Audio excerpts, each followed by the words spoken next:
لله رب العالمين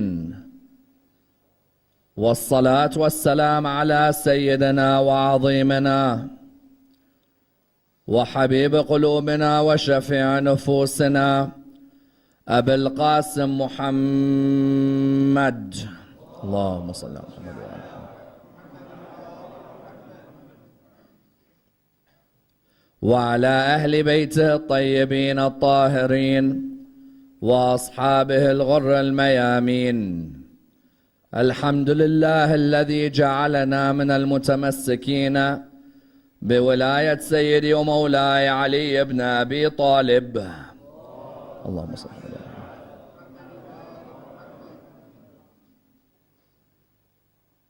على الحمد لله الذي هدانا لهذا وما كنا لنهتدي لولا أن هدانا الله. أما بعد، يقول الله في كتابه الكريم: بسم الله الرحمن الرحيم: ومنهم من يقول ائذن لي ولا تفتني ألا في الفتنة سقطوا وإن جهنم لمحيطة بالكافرين. The first of our loud salawat in honor of Rasulullah Muhammad sallallahu alayhi wa alihi wa sallam.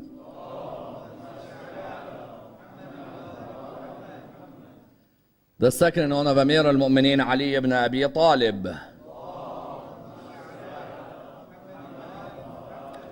The third with your loudest voices in honor of the Imam of our time, Imam Sahib al-Asr wal-Zaman. Allahumma salli ala Muhammad.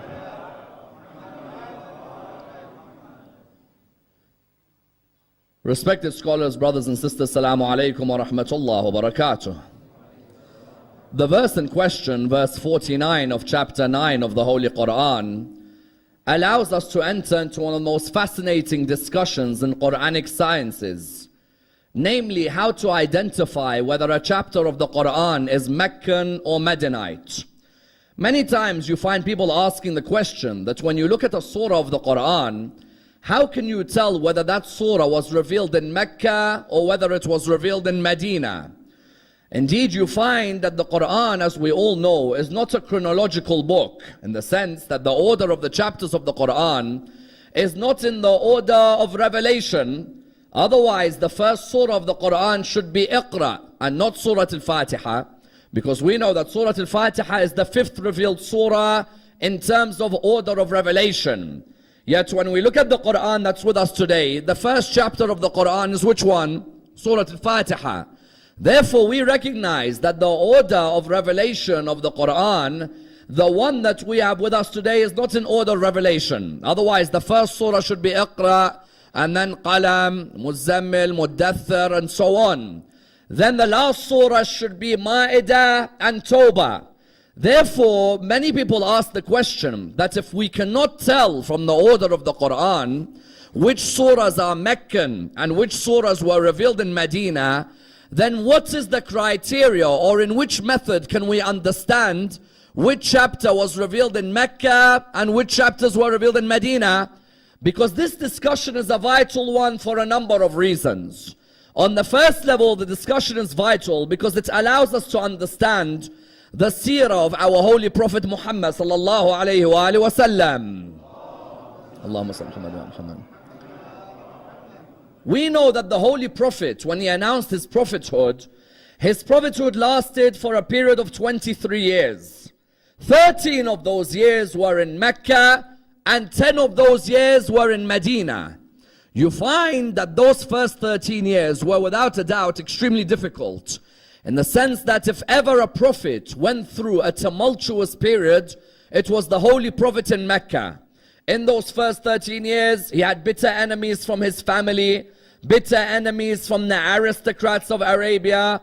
They wouldn't leave him alone. They would continue to hassle him, and indeed hassle his companions, to the extent you would find Ammar lost his parents Yasir and Sumayya. You'd find Bilal al-Habashi would be tortured with a big black rock while his body lay naked on the sand. You'd find Ja'far al-Tayyar having to leave to go and live in Africa. Even the Holy Prophet himself was the aim of a number of assassination attempts. That the Holy Prophet himself would sleep in the bed and know that every night could be a dangerous night in Mecca, until eventually he performed his hijrah and went to Medina. He went to Medina to spend the last 10 years of his life. So from 40 until 53, he was in Mecca. From 53 until 63, he was where? Medina. In Medina, he went because the Muslims in Medina had written to him, saying to him that if Meccans do not like you, then come and teach us here in Medina. We are a group of believers. We believe in Islam. We want to learn more about how to get closer to Allah subhanahu wa ta'ala. Therefore, come and approach us in Medina, and we are willing to be there for you. When we look at those 23 years, we ask ourselves a question. How can we read those 23 years in the Quran? Because if you ask many Muslims about the Holy Prophet's life, much of the secrets of his life in Mecca and in Medina is in the Quran. If a person was to analyze the Quran, they'll find many of the incidents in Mecca in the Quran and many of the incidents of Medina in the Quran. 86 surahs of the Quran were revealed in Mecca, and 28 surahs were revealed in Medina. As in, if you were to ask many Muslims today, how many surahs of the Quran were in Mecca? Many would not know, but logically speaking, if Rasulullah spent more time in Mecca than in Medina, then there definitely has to be more surahs in Mecca than there are in Medina. Because 13 years he was in Mecca, 10 years he's in Medina, 13 years, 10 years, 86 surahs, 28 in Medina. In other words, you found the majority of the surahs were in Mecca and the minority of them were in Medina. Yet someone still asked the question, how do I verify these surahs? We said you need to verify firstly to learn about his life. Secondly, knowing which is Meccan and which is Medinite is important. Why? So we are able to understand which verses abrogated which. Remember last night we said that there were certain verses which abrogated previous verses? I may look in the Quran, I may see two separate verses. I may think this verse abrogates that. But what if it turns out that this verse is a Meccan, that's a Medinite? Can a Meccan necessarily abrogate a Medinite? How? If 13 years you're in Mecca, then you go to Medina, it's the Medinite that abrogates what comes before it, surely. So you found what? You found that the second reason you study which surahs were revealed in Mecca and which were revealed in Medina is so that when I know there's a verse in Medina and there's a previous verse in Mecca, I'm able to say that maybe that verse in Medina came to replace that other verse in Mecca. Therefore, on the second level. On the third level, also it highlights to us that when we build a new Muslim community, what should our message be at the beginning, and then what should our message be when everyone believes? Rasulullah, when he first began speaking to the Meccans, were they all believing in Allah? So would the verses straight away say, "O you who believe," or would the verses be a bit more general? Likewise, when we begin a new community and we begin with our da'wah, do we straight away send down verses on salah and Sawm and zakat? Or do we first instill the pillars of the religion into the community? Try and understand this delicate point. That when I begin a new community, or I am in Nairobi and I want to bring people towards Islam, do I straight away say salah, Sawm, zakat? Or do I first begin by instilling the principles of Islam? Maybe through understanding Mecca versus Medina, we're going to be able to understand exactly how tabligh is meant to be done. Therefore, let's examine this topic tonight about Mecca and Medina and how to identify the verses by asking the following questions. Number one, how does verse 49, chapter 9 of the Quran, highlight to us that you can't find out if a surah is Mecca or Medinite purely on location of revelation? Number two, is it possible that the longer the surah, the clearer it is Medinite, and the shorter the surah, it is Meccan? Number three, do the letters at the beginning of a surah highlight that a surah is Meccan rather than Medinite? Number four, is the number of sajdas an indication of whether a surah is Meccan or Medinite? Number five, if a surah begins Ya Ayyuhan Nas, does that mean it's Meccan? And if it begins, Ya ayyuhalladhina amanu, does that mean it's Medinite? Number 6, or is the criteria pre-Hijrah and post-Hijrah? And number 7, which verses in Medina highlighted both the signs of the hypocrites and the followers of Ahlul Bayt? Inshallah, we'll seek to dissect this and seek to dissect the topic in depth. The first opinion about how you verify whether a surah is Meccan or Medinite is a very logical opinion. That opinion is, you might as well just ask, where is the verse revealed? If the verse is revealed in Mecca, then it's Meccan. And if the verse is revealed in Medina, then it's Medinite. This opinion, some people came forward with. Why? Because some people came forward and said what? Some people came forward and said that if a surah is Meccan, then that's it. If it's located in Mecca, it must be a Meccan surah. And if it was located in Medina, it must be a Medinite surah. The reply came, who told you every verse was located in Mecca or Medina? What do we mean? Who told you that every verse of the Quran was necessarily revealed either in Mecca or Medina? If you were to ask many Muslims today, the verses in the Quran, are they only in Mecca and Medina? No, they're not. There are verses in the Quran which were revealed outside Mecca or Medina. Therefore, location is not a criteria. What do I mean? There are some verses of the Quran which were revealed in Sham. They weren't revealed in Mecca or Medina. Someone says, how? One of the most famous battles which the Holy Prophet had to take part in was a battle where there were verses revealed when he wasn't in Mecca or Medina. Which battle? The Holy Prophet, the year before, had sent Ja'far al-Tayyar to fight in an area by the name of Mu'tah. Mu'tah is an area in Jordan. How many of you here have been to the ziyarah of Ja'far al-Tayyar in Jordan? Those of you who've been for ziyarah of Ja'far al-Tayyar, may Allah bless all of you to go inshallah again. And those of you who haven't, may Allah bless you to go. Ja'far al-Tayyar had led an army against the Romans. Rasulullah had sent his emissary to the Romans called Harith bin Umar. When Rasulullah sent him to the Romans, Rasulullah had sent him with a mission. What was the mission? That go and invite the Romans towards the religion of Islam. The Romans killed that ambassador. When they killed the ambassador, Rasulullah said to Ja'far al-Tayyar, you have to lead an army against these Romans because they've killed one of our ambassadors for no reason. Ja'far al-Tayyar led that army. They fought a battle, but Ja'far was killed. As you know, Ja'far in that battle lost his right hand and his left hand. Hence we call him al-Tayyar, the one who flies, because Allah replaced his hands with wings in Jannah. The idea was that when they lost that battle, what happened was the following year, the Romans began to sniff blood. In which way? The Romans thought to themselves, now that we've destroyed Muhammad's army, and that Khalid ibn al-Walid, instead of remaining firm, had run away, what the Romans thought to themselves is, you know what? Now that we sniff blood, let's enter Mecca and do what? Let's enter the land of Medina and do what? Destroy them. When they began to sniff blood, the Holy Prophet had recognized that the Romans have got a very strong army. So the Holy Prophet turned around in what was a very difficult time in Medina. How was it difficult? There was a drought at the time in Medina, no rain coming down. It was extremely hot. He turned around to his companions and he said to them that I want you to join me as we go and fight. Fight where? I want you to go with me. We're going to fight the Romans. These companions, you would think many of them would straight away say, yes, of course, it's our honor. We all want to come. We want to fight. We want to join you. Yet the Quran mentions that some of them started coming up with unbelievable excuses.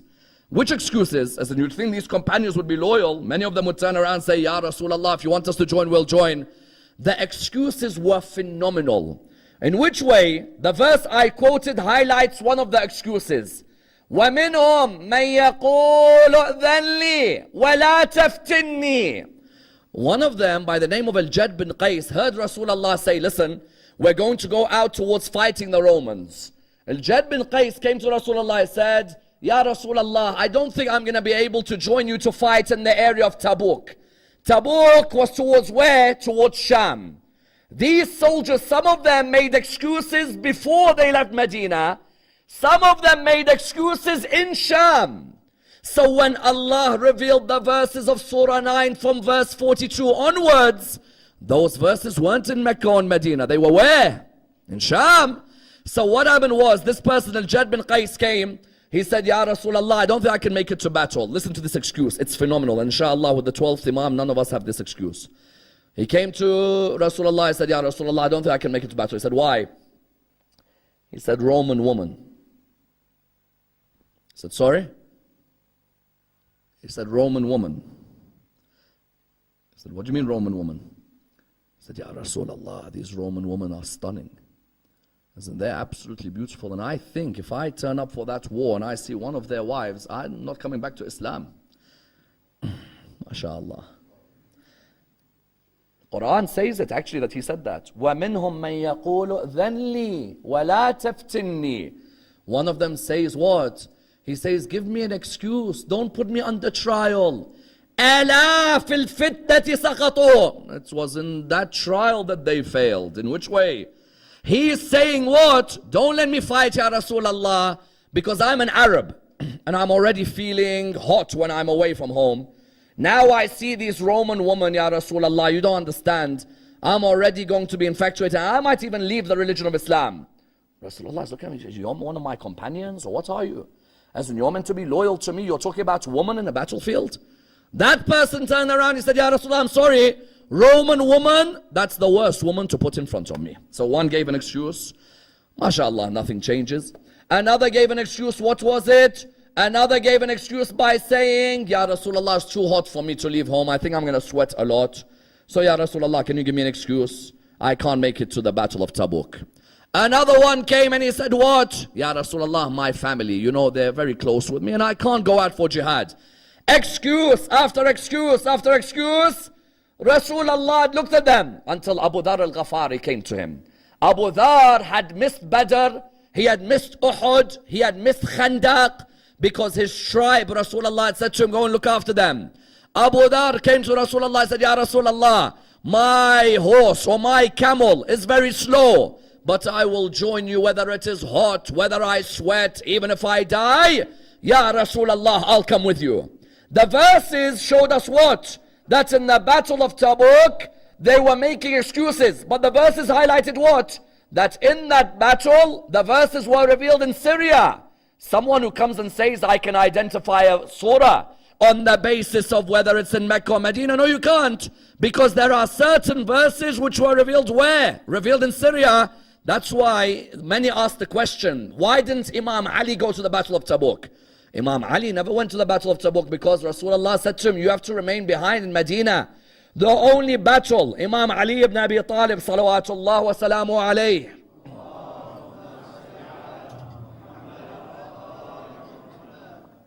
The only battle the Imam did not fight in was the Battle of Tabuk. Imam Ali ibn Abi Talib, within the Battle of Tabuk, they came to him. Rasulullah said to him, Ali, you have to look after Medina. So Imam Amir al-Mu'mineen remained behind in Medina. Certain people started making a rumor that Ali ibn Abi Talib, Rasulullah doesn't want him to come because he doesn't like him anymore.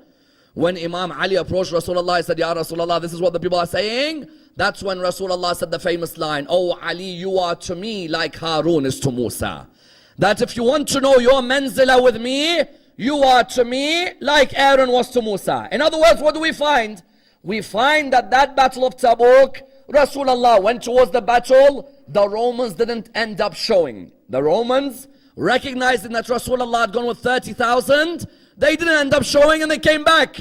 Allah subhanahu wa ta'ala therefore had revealed certain verses where he had said clearly that there are those of you who make excuses for not coming up to battle. No, your trial is that excuse. Your trial was to turn up, not to think about the woman, but to turn up and defend the religion of Islam. Therefore, the first opinion that a Meccan or Medinite surah can be known by location is rejected. There are certain verses which aren't revealed neither in Mecca nor in Medina. A second opinion was what? The name of a personality can tell you where the surah is revealed. In which way? That if you know that a personality is named in a surah, that personality, where did he live? If he lived in Mecca, that means that the surah is Meccan. And if he lived in Medina, that means the surah is Medinite. How did they come up with that opinion? Because we know that Surah Masad was revealed about who? Tabbat yada Abi Lahab. So that second opinion, what did it say? Abu Lahab's name in a surah indicates the surah has to be Meccan, because Abu Lahab never ever left Mecca. Did Abu Lahab ever leave Mecca? No. Abu Lahab, his whole life he was in Mecca, and he died within Mecca. Abu Lahab died after the battle of Badr.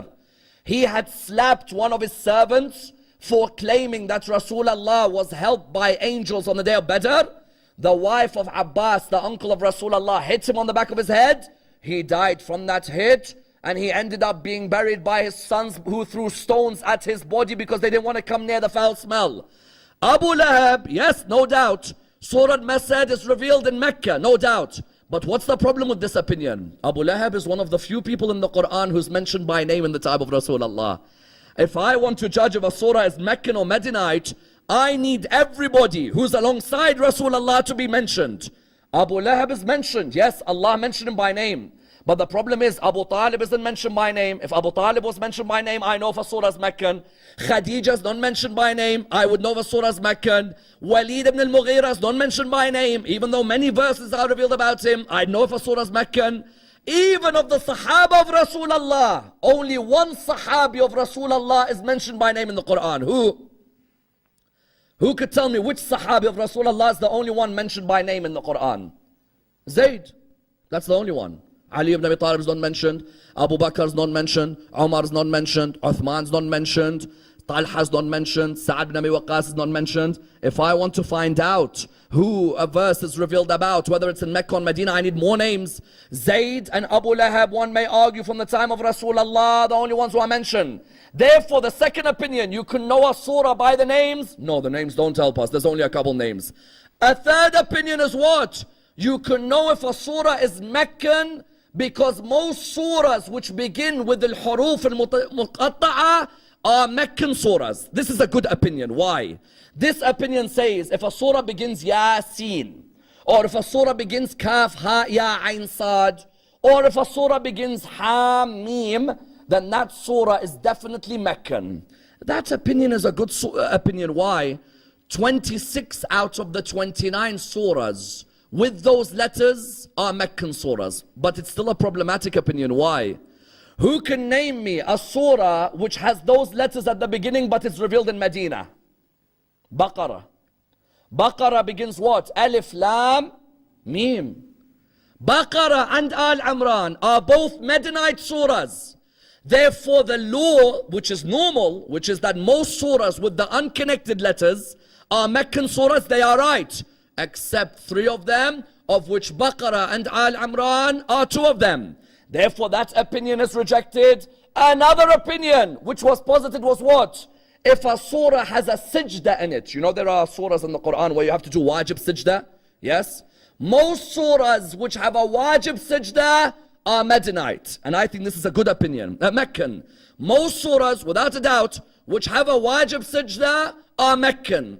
The only problem with this opinion is you may get a surah like Surah Al-Hajj, which has what? Which has a Medinite confirmation within it. That may be argued that you can't verify a Meccan surah through that. In other words, these were all opinions that were given. But what are the strongest opinions? The strongest opinion as to how you could verify a Meccan versus a Medinite surah is which one? If a surah begins Ya Ayyuhan Nas, it is Meccan. And if it begins Ya Ayyuhal Ladhina Amanu, it is Medinite. Why is it logical that if a surah begins Ya Ayyuhan Nas, it is Meccan, but if it begins Ya Ayyuhal Ladhina Amanu, it is Medinite? When I'm talking to the disbelievers in Quraysh, are they disbelievers or believers? When I'm talking to a disbeliever, is he a disbeliever or a believer? Disbeliever. Does he believe in Allah? Not necessarily. Does he believe in prophethood? Not necessarily. Does he believe in Qiyamat? Not necessarily. Therefore, if a surah begins, O mankind, then that surah is not speaking to someone who believes in Allah. It's making a general statement to those who don't believe. When you look at a surah, if it begins Ya Ayyuhan Nas, you'd be able to figure out what? you'd be able to figure out that that surah is revealed in Mecca. Because in Mecca, Abu Sufyan, when I'm speaking to him, do I say to him, Ya ayyuhalladhina amanu, O you who believe? Abu Sufyan believes? No. When I'm speaking to Abu Lahab, I say, Ya ayyuhalladhina amanu? No. Therefore, when you see a surah begin, Ya ayyuhan nas is what? Oh mankind. Generally, I'm not talking to the believers. If a surah begins, Ya ayyuhan nas, or an ayah, many said that it means it's Meccan. But what if it says, Ya ayyuhalladhina amanu, oh you who believe? When I'm speaking in Medina, Rasulullah has come to a community that believes in him, correct? Oh you who believe means he's speaking to Medina. Why? Because now they believe in Medina.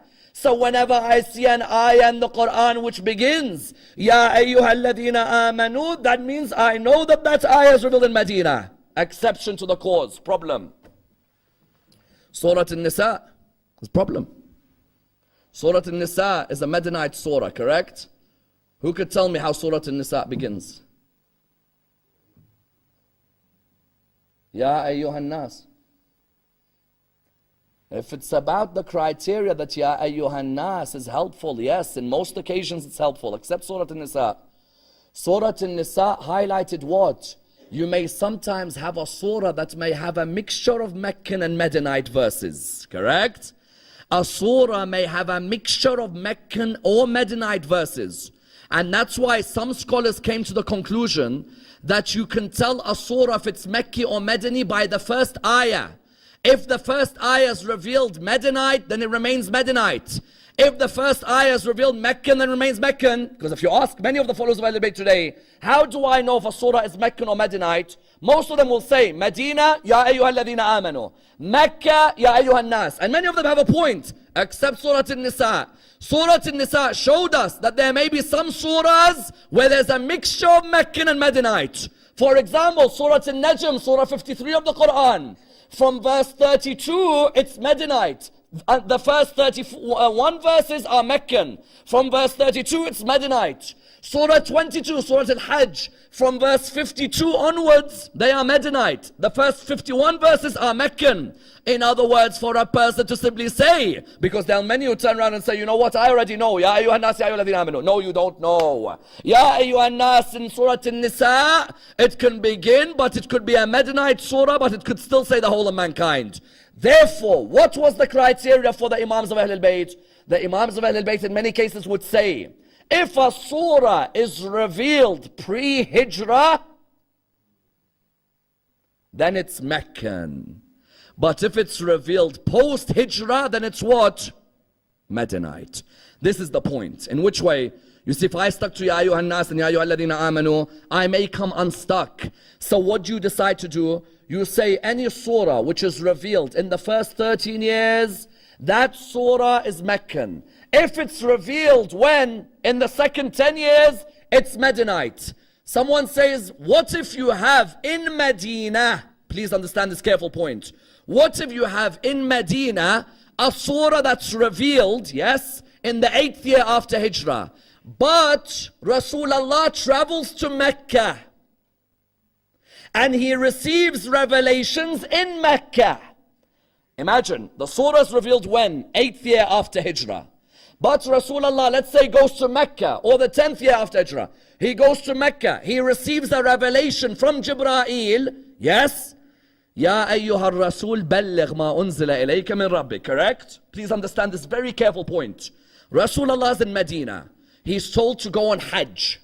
When he's told to go on Hajj, while in Mecca, he receives a revelation saying, Ya ayyuha rasul balligh ma unzila ilayka min rabbik. O Prophet of God, preach what's been bestowed upon you from your Lord. Does that make Surah Al-Ma'idah, Surah 5, Meccan or Medinite?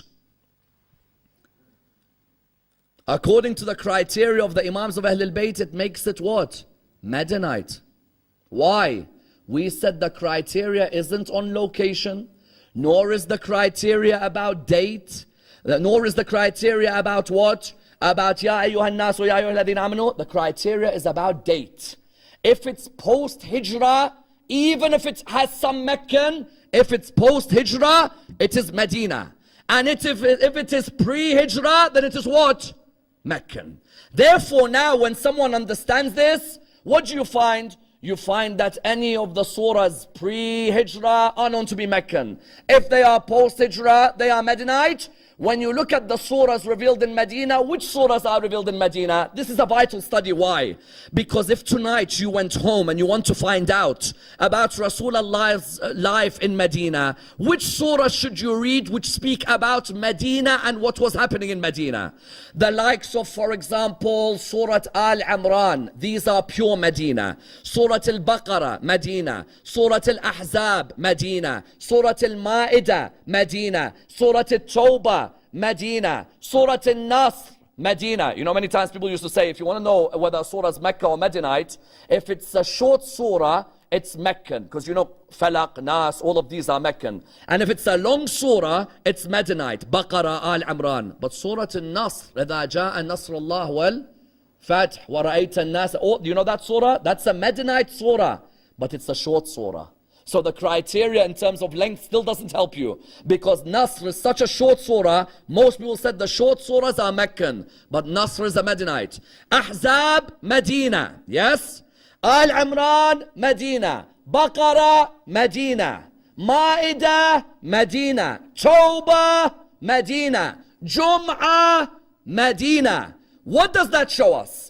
First, it shows us the Furu' ad-Din were all established, probably barring Jihad, probably barring Hajj in Medina. Yes? Salah was established where? Medina. Zakat, Medina. Fasting, Medina. Why? Because now you have a community of believers. I don't necessarily come in Mecca and say to everybody that, you know what, you mushriks, all of you come and come and pray and come and give zakat as well. Of course, there is a debate as to whether the disbeliever has to apply the Furu' ad-Din. But most of the Furu' ad-Din, if you study them, are in Medina. يا أيها الذين آمنوا كتب عليكم الصيام كما كتب على الذين من قبلكم لعلكم تتقون. Surah 2 verse 183. In your head automatically, if Surah 2 discusses fasting, and I know Surah 2 is a Medinite surah, that means that fasting began in Medina. Yes? Do you see how the criteria works? When you know Baqarah is Medina, Al-Imran is Medina, Ahzab, Surah 33, but it's Medina. When you know Ma'idah, Surah 5, but it's still one of the last surahs, Medina, then you know that firstly, the Furu' ad-Din were in Medina. Salah, Saum, Zakat, all of these were established in Medina. Someone says, but Hajj was in Mecca. Yes, but the orders to go were from Medina towards Mecca, correct? Therefore, when I know that in Medina the Furu' ad-Din are established, what else do I know? That in Medina, the praise of the Holy Five from Al-Muhammad can be seen clearly. Why? Many of our most famous verses which praise Imam al-Hasan, Imam al-Hussein, Fatima al-Zahra, Imam Amir al-Mu'mineen, and Rasulullah sallallahu alayhi wa sallam, most of the famous verses are clearly in Medina. Because now that you have the list of the surahs in Medina, you're able to apply the incidents in Medina. What do I mean? So the event of Mubahala. The event of Mubahala is in which surah? Which surah is the event of Mubahala?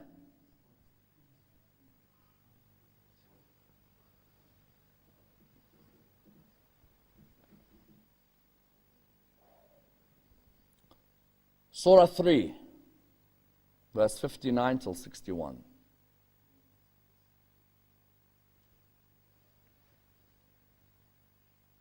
When I hear Surah 3, I automatically know Medina. And when I know Medina, I know therefore Ahlul Bayt, all five of them were praised in an incident in Medina, correct? That when the Christians of Najran came to Medina, when they came to debate Rasulullah, I know that this event takes place in Medina because the moment I hear Surah 3, I know Surah 3 is a Medinite surah. When they came to meet Rasulullah, where was it? In Medina. They came to meet him in Medina. They said to him, do you believe is the Son of God? He said to them, what's your belief? They said, we believe Jesus is the Son of God. What's your belief? He said, I believe he's a prophet of God. They said to him, why? He never had a father. So the Quran replied by saying, إِنَّ مَثَلَ عِيسَى عِنْدَ اللَّهِ كَمَثَلِ آدَمَ. You're saying Jesus should be the Son of God because he didn't have a father. Adam didn't have a father or a mother. Who deserves to be a son of God? Adam or Jesus? Correct? When they didn't accept, they went for the mubahala. That the Quran said in Surah 3 verse 61, فَمَنْ حَاجَّكَ فِيهِ مِنْ بَعْدِ مَا جَاءَكَ مِنَ الْعِلْمِ فَقُلْ تَعَالَوْا نَدْعُوا أَبْنَاءَنَا وَأَبْنَاءَكُمْ وَنِسَاءَنَا وَنِسَاءَكُمْ وَأَنفُسَنَا وَأَنفُسَكُمْ ثُمَّ نَبْتَهِلْ فَنَجْعَلْ لَعْنَةَ اللَّهِ عَلَى الْكَاذِبِينَ. The Quran said what? In Medina, in the last days of the life of Rasulullah, in Surah Al-Imran, the Quran clearly said that you bring your sons, we'll bring our sons. You bring your woman, we'll bring our woman. You bring yourselves and we bring ourselves. And then we'll ask Allah to send a curse on the disbelievers. Rasulullah, all his Sahaba were in Medina. These were the final days with him, a year before he was about to pass away. Rasulullah looked, all the Sahaba could not wait. Who's he going to take as his woman? Who is he going to take as his sons? Who is he going to take as himself? The moment I know it's in Al-Imran, I know it's in Medina. When I know it's in Medina, I know it's in the last 10 years of his life. When I know it's in the last 10 years of his life, I am now knowing who he raises as the highest in the last 10 years of his life, correct? So then when he knows this, Allah reveals to him, as for your woman, take Fatima al-Zahra with you. As for your sons, take Hassan and Hussein with you. As for yourself, take Ali ibn Abi Talib with you. All five of them went together, the narrations mention. And when they went together, the Christian priests looked from far away. And when they saw them, what did they say? They looked at them and they said, we will not enter the mubahala. The reply was, why? They replied, because the amount of nur that shines from those five faces, if it told a mountain to move, the mountain would move from its position. No doubt. That ayah was revealed in Medina. How do I know? Surah Al-Imran, it's a Madani surah. That ayah, when it's within it, it's Madani as well. Surah Al-Ahzab, we know it's Medina, correct? Surah 33 is Medina. It is revealed after the Hijrah. In Surah 33 verse 33, Fatima al-Zahra is under the cloak, Imam al-Hassan, Imam al-Hussein, Imam Amir al-Mu'mineen, Rasulullah. When I know Surah Al-Ahzab is a Madani surah, that means that the surah took place where? In Medina. The incident took place in the last 10 years of the life of Rasulullah. Therefore I know that Allah did what? Kept away all impurities from Al-Muhammad in this. In other words, many of the verses that came down to praise Imam al-Hassan and Imam al-Hussein, Imam Amir al-Mu'mineen, Fatima al-Zahra, Rasulullah, all of them together were surahs which were in Medina. Naturally, because Imam al-Hassan and Imam al-Hussein were born in Medina, that means that many of those verses would come down because Al-Muhammad had that special love for Medina, didn't they? Al-Muhammad had that love for Medina, that was the cradle of their story. The cradle of their message was Medina. The cradle of their success was Medina. Rasulullah used to love the dust of Medina. He'd gather that dust and say how pure it was. He recognized that that would be a place where the revelation continued until the end. Until the end, Surah Al-Ma'idah and Surah At-Tawbah having the last verses where? Having the last verses in Medina, you would find that Rasulullah would tell the Muslims, look after Medina, protect Medina. Don't let any injustice ever befall on Medina. I say to him, Ya Rasulullah, had you seen what happened after you died in Medina? Yazid bin Muawiyah sent his soldiers to send absolute havoc on your grave. Dogs urinating all over the grave of Rasulullah a year after Karbala, yes? The dogs of Yazid would urinate on his grave. Not only urinate on his grave, the women of Medina were raped by Yazid's soldiers after Karbala. They let out all of their atrocities on the family of Rasulullah. And you found what? And you found, Ya Rasulullah, that you, Fatima al-Zahra, Imam Amir al-Mu'mineen, Imam al-Hassan and Imam al-Hussein, all of you were brought up in Medina. Your cradle was Medina. Ya Rasulullah, 50 years after you died, your grandchildren came back to Medina. When they came back to Medina, each of your grandchildren entered her house, and each of them noticed that their children were not present anymore. When Zainab entered her house, she saw mattresses but without Aun and Muhammad. al-Baneen waiting for her 4 sons. None of them came back to her, not even Abbas. You found, for example, Ramla looking for Qasim, but she came back to Medina without Qasim. And the young Fatima Sughra complains, where is my father, Aba Abdullah? When she saw that her father hadn't returned, Abbas hadn't returned, Ali al-Akbar hadn't returned, she noticed there was a gaping hole in al-Muhammad in Medina.